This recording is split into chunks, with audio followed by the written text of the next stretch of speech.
Yo, yo, yo, yo, yo, what's going on? This is the NRW, where nerds rule the world. It's your boy, Kuya P, aka Patrick Michael Strange, and I'm here with the new release Wednesday champion of the NRW, Heather Hurt. How are you, Heather?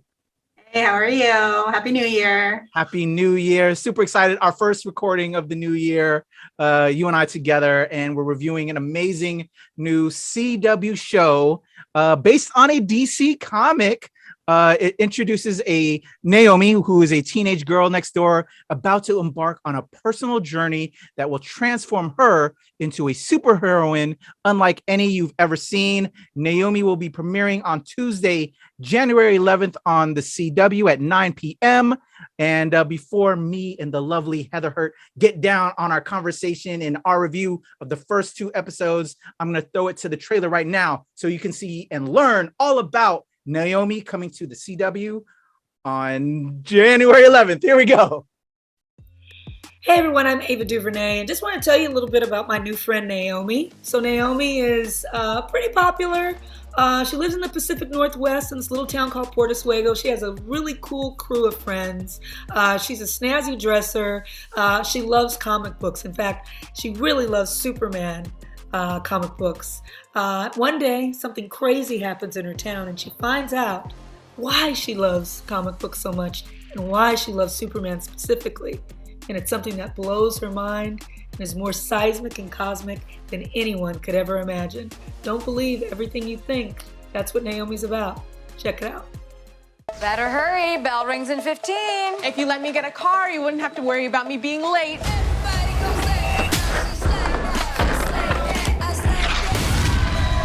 What's happening? Something happened to me. I could hear it, Annabelle. Hear what? Everything. You were there That day. Do you know what it was? It may have something to do with people like us. What are you talking about? What you call an icon living? Are you a superhero? No. I need you to listen to the vision. All your verses. We need to get you ready.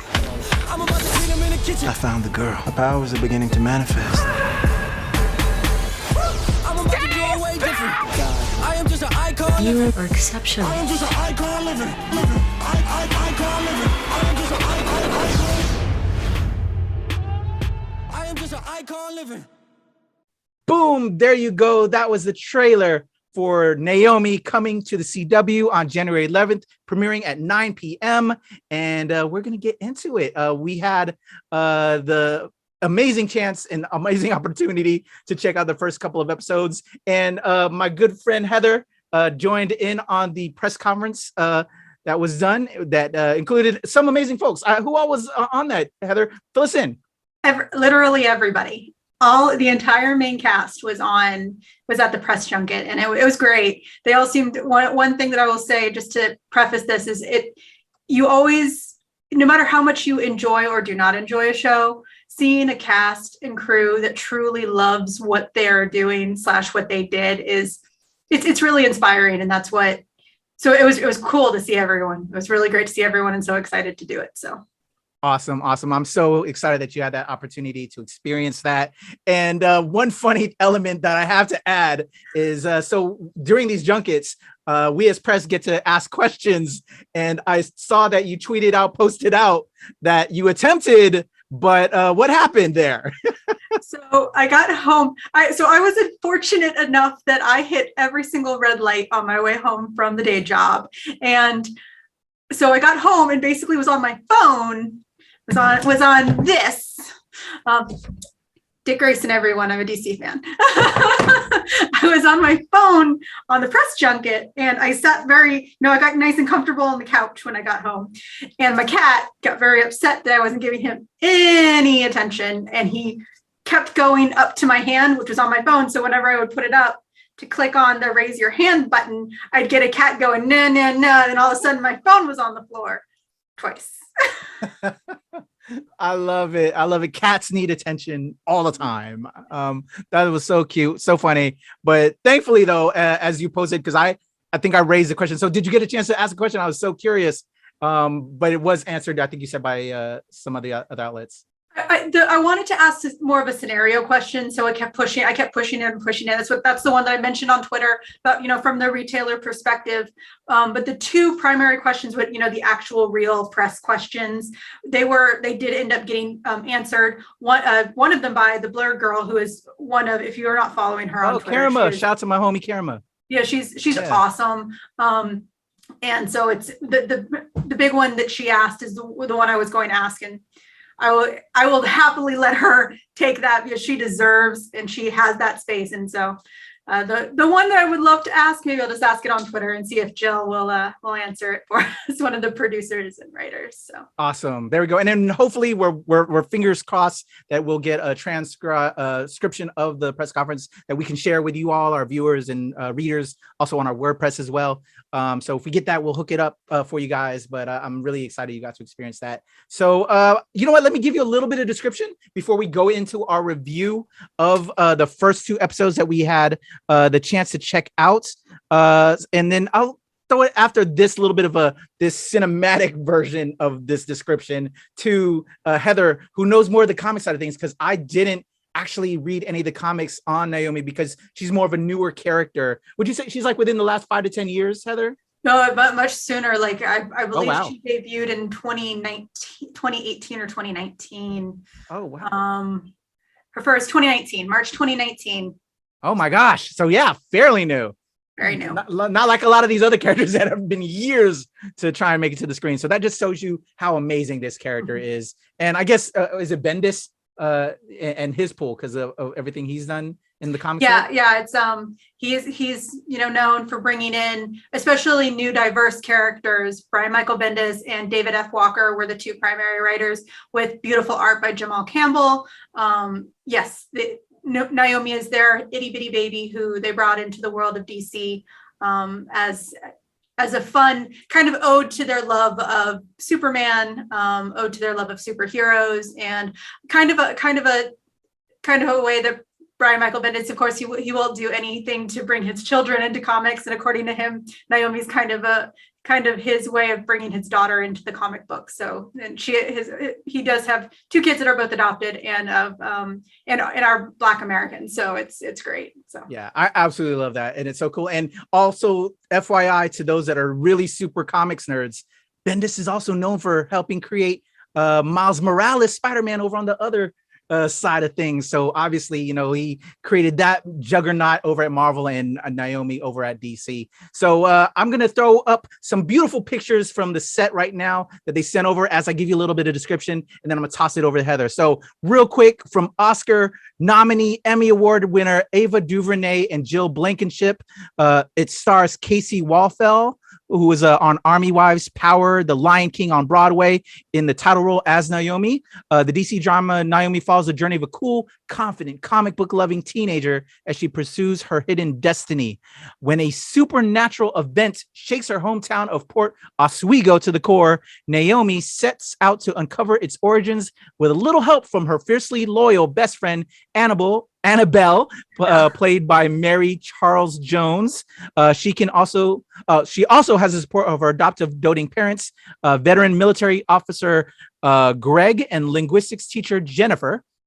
And then after an encounter with Zumbato, played by Cranston Johnson, the mysterious owner of a used car lot, leaves her shaken. Naomi turns to tattoo parlor owner D, who becomes her reluctant mentor. While unfolding the mystery about herself, Naomi also effortlessly navigates her high school friendship with kids on the military base, as well as the local townies, including ex-boyfriend and high school jock Nathan, played by Daniel Pouweg, and Annabelle's longtime loyal boyfriend Jacob, played by Aidan Gem, and proud townie Anthony, played by Will Myers, and fellow comic book enthusiast Lourdes, love this character by the way, played by Camila Moreno, who works in a vintage collectible shop. As Naomi journeys to the heights of the multiverse in search of answers, what she discovers will challenge everything we believe about our heroes. This is based on the comics over at DC. It's written, executive produced by Ava DuVernay and Jill Blankenship, executive produced by Paul Garns of Array Filmworks, and directed by Amanda Marsalis, co-executive produced She directed and co-executive produced the pilot episode. And there you go. I'm gonna be quiet because I'm starting to stumble over my words. I'm now gonna throw it over to Heather, who will give a little bit about the comic background that we do not know if you're not familiar. So we're actually the great thing about the first 2 episodes is they basically follow the comic almost to a T. So what you have is you have this young girl in a small northeastern town, and I think they said in the press junket it's primarily supposed to be it's supposed to be Oregon. In the comics, you really don't get an exact location like you do with so many. You don't know exactly where Smallville. Well, no, Smallville is a different story. We know it's Kansas, but like we don't know exactly where Gotham is. We don't know where some of these major metropolitan towns are. So it's kind of the same here. It's in the show it's going to be Oregon, but what you see is this young girl. She's intelligent, she's geeky, she's nerdy, but she's also right in the center of it in this modern day. Geeky and nerdy is cool, so she's amazing. She's cool, she's sporty, but not athletic, and she kind of is coming into her own when she finds out a mysterious history about herself, and through the help of her friends, the help of a very doting family, you get this huge adventure that leads her eventually into the Justice League. So that's actually where she is in the comics now. She is an active member of the Justice League. That's all I'm going to say, because from where it is from point A where we meet her to point B where she is in the Justice League, that is very well started here in the show. So I don't want to give away too much because I will spoil. All right. So now we're both on the screen. There's a little bit of the TV background. We got a little bit of the comics background. If you really want to go into more which may spoil a little bit, as Heather said, you can read some of the comics. You can do that, but we're not going to do that here. We don't want to ruin your experience. We want you to enjoy this amazing new series. So let's just talk about the show a little bit. What did you think initially when you heard about this announcement, this new addition to the CW that has been giving us Batwoman, Black Lightning, Flash, Green Arrow? What did you think about them all of a sudden coming out with Naomi and with Ava behind it? Right. The creative team behind it actually didn't surprise me. This really seems like something that would really pique a director like Ava DuVernay, who likes the smaller, the more diverse, the more interesting characters. So her coming into this actually did not surprise me at all. I won't deny that I was kind of surprised that the CW picked it up so quickly. Naomi, she is a lot of fun. She is a very most of her original comic series is very YA, but the fact that they were bringing it in and in the context of the rest of the CW DCEU, it was kind of surprising. I won't deny that. Do you think that was helped by what was the series that she was developing that with Tom King? That New Gods? That's it. That might have helped it, but then that fell through. And do we know anything? I haven't been keeping up with it other than it fell through. I don't know if it necessarily fell through. So in the press junket, I actually forgot her production company was doing it. She is also doing DMZ, which is a Vertigo title. Yeah, that's right. If you're not a fan of the comics, Vertigo is DC's indie imprint. So I actually completely forgot that she had announced that she wanted to do that series. And she did that basically, I think it was either right before or right after the New Gods announcement. And she actually mentioned New Gods. Actually, I think she mentioned, if I remember right, she mentioned other projects with DC. And at this time, the only thing that's announced is New Gods. Yeah. So we didn't see that it fell through. It's just not happening at this time, maybe. I don't know. There was a push, and then it kind of they did kind of say that it got bumped or something. Like if I can't remember all the particulars, but yeah. I suspect I would love that. Something with the Snyder view might be what maybe they're trying to go in a different direction, because people really didn't like how the New Gods that have been introduced were kind of portrayed. Maybe they want her to go in a brand new direction with the characters that have already, even with some of the characters we have already seen. So I have not heard canceled. I have heard pushed, and from what she said at the press junket, it does not sound like it was canceled. So, Okay, that's great news. That's good to hear. Because yeah, was half curious about that because that was a bigger project when wasn't that the first project that she was tied to, and then this Naomi project came about. yeah, that was where we saw her name with DC first. Yeah. Was New Gods. Yeah. Awesome. So that's cool to just get those nuggets as a geek, as a comic book fan, right? I love that. So fingers crossed. Yeah, definitely on that. So Naomi is here. We got to check out the first 2 episodes.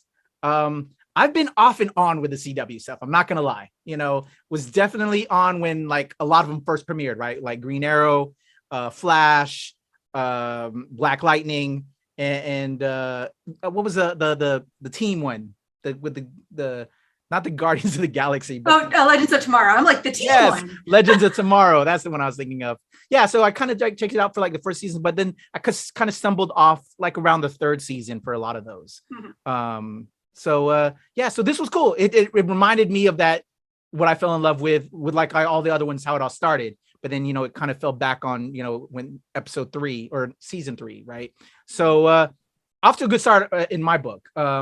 And I love that one of the prevailing questions in these first 2 episodes, again, I'm trying to be careful because I don't want to spoil y'all, is the question that I think as teenagers that we all go through and we all ask ourselves, who are we?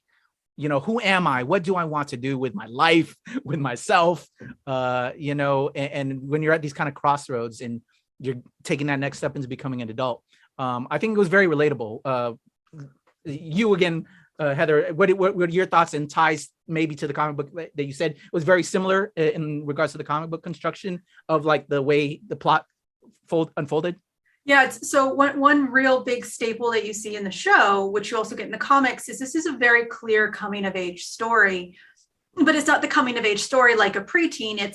She is an older teenager. She's in the midpoint to the later years of high school. She's supposed to be 16 at the beginning of the show, and we see her, we get her, she complains about getting a car. She's having a problem with, not a problem because the girl has no problem getting dates, but she's stumbling through the dating scene. And when it comes down to it, one of the big questions is, well, homework is piling up, So what this story is, even from the comic perspective, is it is a coming of age story about a young kid who is learning that they may or may not have powers. They may or may not be part of this wider world.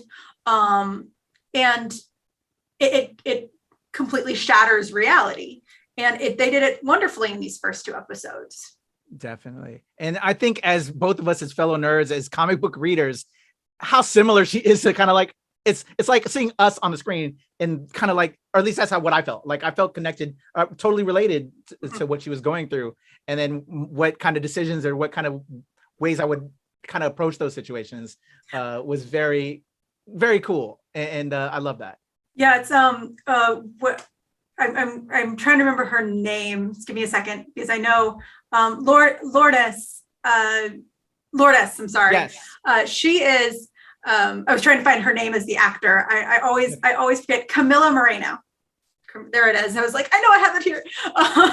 She is. It was really funny when I was watching it. So she is a comic retailer who she has colored hair. She has fun. She's supposed to be tattooed and pierced, and she has fun makeup. It's like one of those where it's just like, I know she's like 80% of my friends who work in the comic industry.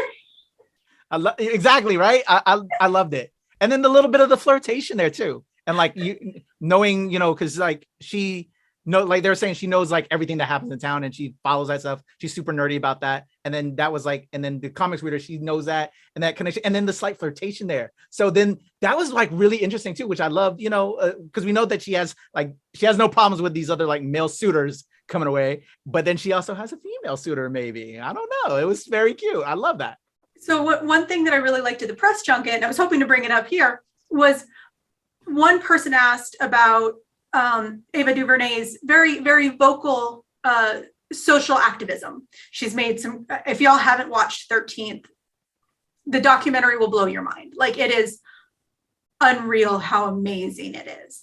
But most of the things that she produces, that she directs, have either a subtle or a major social activism to it. And one person was like, are we going to see that with the show? And she was just like, love is love. And race, there's something that we need to really put in there. So we're going to do this in a very different way. And she's like, normalcy. Like literally she did that. She's like, normalcy. Like it's not the moment that you hear all the time is, there's wokeness everywhere. Well, the moment it becomes normal is the moment that you will stop hearing us being woke. Yes. And that's exactly what is going on in this world. A girl flirts with a girl. Her parents don't care. As long as she's happy. Right? It's so what? And there was even that dialogue in there, right? Mm-hmm, which was brilliant. And I was so thankful for that. So yeah, totally. And you really got that feeling. It's like, she's just a kid, just like all the other kids. You know what? She's going to flirt with girls. She's going to flirt with guys. She's going to flirt with everyone in between. Girl's 16. Let her have her fun. Yeah, I loved it. So what do you think of the casting? So character wise, let's get into some of the characters that are in there involved. So obviously Lourdes, we love her. And is she in the comic book? So like, I have to read the comic books now. Like I need to, but then, cause you said it might spoil things. So I'm like, maybe I shouldn't, maybe I should wait a couple episodes cause I want to enjoy this ride. What would you say about that in characters? So I want to, the way that I'm going to put this, I'm going to be very political in my response. Okay. My statement. So my real question that I was going to ask them was, one of the great things about comic book movies, comic book television shows, comic book this, and that, is it really creates enthusiasm and inspires kids and adults to go into a comic book store and pick up a book and read it. And my response is if you're watching this and you truly want to know about the character, whether it's going to spoil it or not, do it. Like don't let a reviewer ruin the opportunity for you to go pick up a book at your local comic shop and you support a local company. If you want to know it, there's a reason that this was picked. It inspired someone to go out and create a television show. Go to your local comic shop, pick up a book that might one day inspire you. I love that. I feel like Scottie Pippen right now. I feel like I threw up the ball and you were Michael Jordan and just dunked it. And hell yeah, because yes, as fans of this medium, as fans of this genres and both venues, the comics and well as this film television medium, they should work hand in hand and you should do that. Again, for myself, like I want to read the comic books and I will read the comic books, but I also kind of like want to kind of go along with the show and learn as we go too. You can do a healthy bit of both, grab both and absolutely. But just that fact that it should be done because we've had now such an amazing amount of comics, film, tie-in films, all that, but not enough pushback to go back and forth. And I love that you made that statement that because that's key, I think, and especially for the next generation that it wants to contribute, later on down the road, because I think the reason why we're seeing so many amazing superhero films going to the Marvel side of things, well, like say Jon Favreau was a huge fan, and now look what he did, and everybody involved there, and now as well as like Bendis and all these other teams over on the DC side that are doing amazing work over here. So I love it. But going back to the cast, okay, so I got sidetracked, and that was a great political statement there, Heather. Careful about the comic, and very careful, which is what we're trying to do. Cast. So I think Casey Wallfall kills it. This is the first time I've seen her work before. Didn't watch Power. I didn't see The Lion King on Broadway or Army Wives. So I think she's a love to see Lion King on Broadway. Huh? I would love to see Lion King. Oh, I know, right? Yeah. I think does an immaculate job. So well cast and kind of fits what you know from the comic book. Yes, I do think that they picked the cast very well. The way that they, this is one thing that I really respect. So because this character is so new, there's literally not 84 years of history with this character. So even though there is quite a bit of difference of how the character is portrayed in one medium versus the other, the character that they decided to show the character was cast very well. Awesome. Like, I will say that the one thing that I did notice in the first two episodes was the noviceness of it. One of the really cool things about Ava DuVernay and her series is that she likes to cast not necessarily unknown, but not huge, great names that we're very aware of. So there does show to be some like new feeling to the kind of acting that needs to happen, but it also feels like there's growth opportunity, and you can even see it just between episode 1 and 2. And if that's how you learn how to act, that's how you have to learn how to become a character. I think that actually makes the casting even better. Oh yeah, and I think it makes them the next future stars. I think when you get in groundwork like this and can really help define yourself as an actor, it can become a star maker, a star making vehicle. So I had to bring up this character, and I don't want to dig in too much about this particular character for fear of spoilers. But I'm very open in who I am. But I just gotta say, tattoo parlor owner D, that's a sexy brother right there. I ain't gonna lie, it made me question myself. What do you think about D? I have to say he's one of my faves. So I really like D.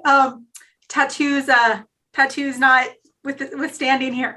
But one of the things that I'm going to go back to the press junket. I'm so sorry. So they made the comment during the press junket that he had the most fancy, like the best black clothing. And I'm a goth kid, and I'm sitting here going, this goth ass tattoo artist has these awesome clothes. It's wonderful. And how he's going to come in as this very mellow-headed mentor, kind of yoga instructor-esque, is just amazing. I love D.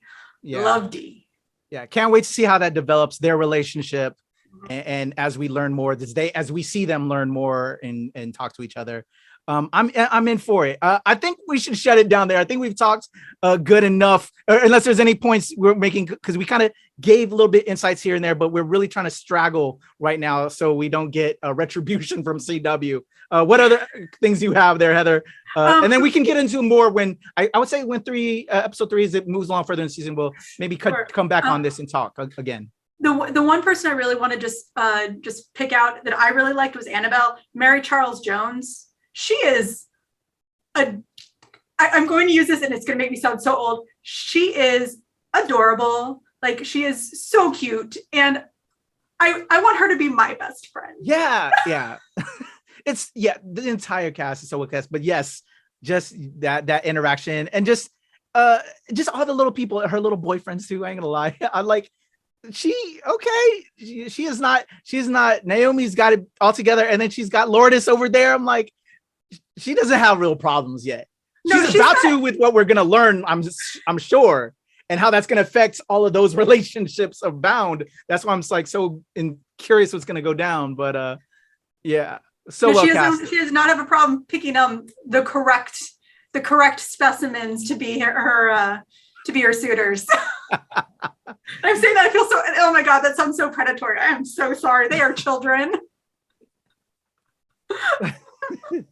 As characters, yes. Oh no, they're young. The cast is young.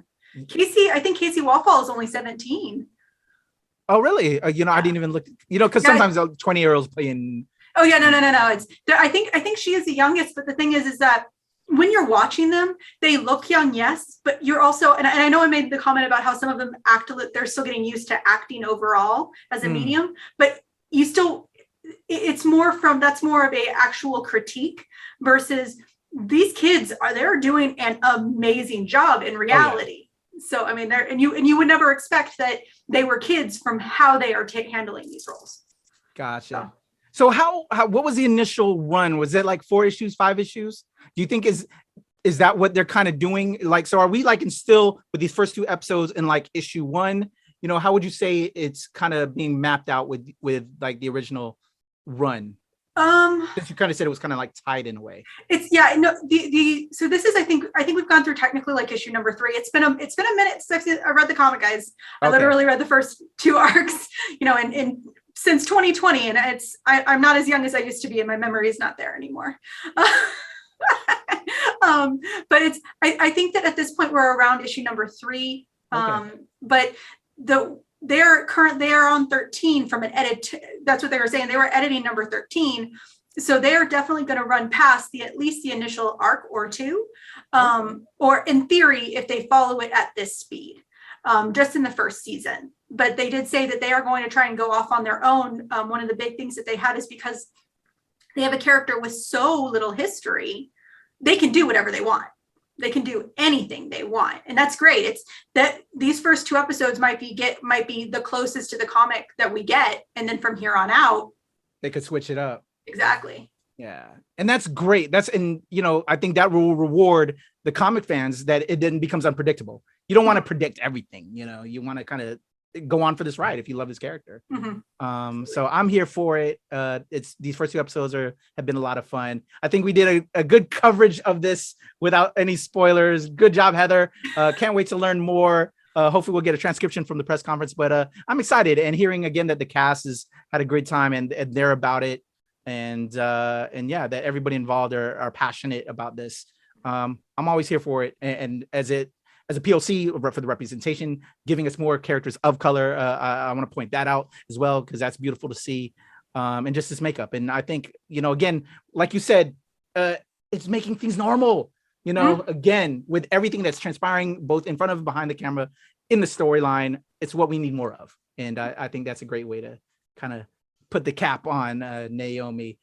Last words, and how can they reach out to you, Heather, and anything else you got coming up on the NRW? Well, we are talking, so we do have a new show coming, Tales from Behind the Comic Counter. This is a great time. We're going to have a new humor podcast series a la the horror stories from Starbucks. A couple of my retailer friends will be getting together and doing some minis. That'll be coming up either later this month or maybe February, depending on how quick I can get those out. Less than 15-minute videos just to enjoy, have fun, and know that you're not the only one that sees the crazy. And then new release Wednesday every Wednesday when I don't have a screaming toddler above me with my neighbors. We do 3 to 7-ish new books every week, just to let's get you back into the comic book stores, buy some books. And you can always reach out to me on Twitter at @NerdIsAHeather, which is the opposite of my Instagram and TikTok, which is @HeatherIsANerd. I love that so much. And you know what? That reminds me, because you have your retailer show coming up soon, is we should reach out, maybe to Camilla Moreno, Lourdes, have a comics retailer talk to some comics retailer, or the actor that when they plays a comics retailer talk to some actual comic retailers. I think that would be super fun. And be a cool, cute little interview. That would be super dope. All right, there you go. Heather, follow her, show her all the love. That's the homie. For your boy, it's the Legend Kuya P on Twitter, TikTok, and IG. Of course, here at the NRW and at Release Wednesday, and my Show Pal show where I represent for my Filipinos. There we go. NRW, Heather Hurt, your boy Kuya P. We are out of here. Bra, bra, bra.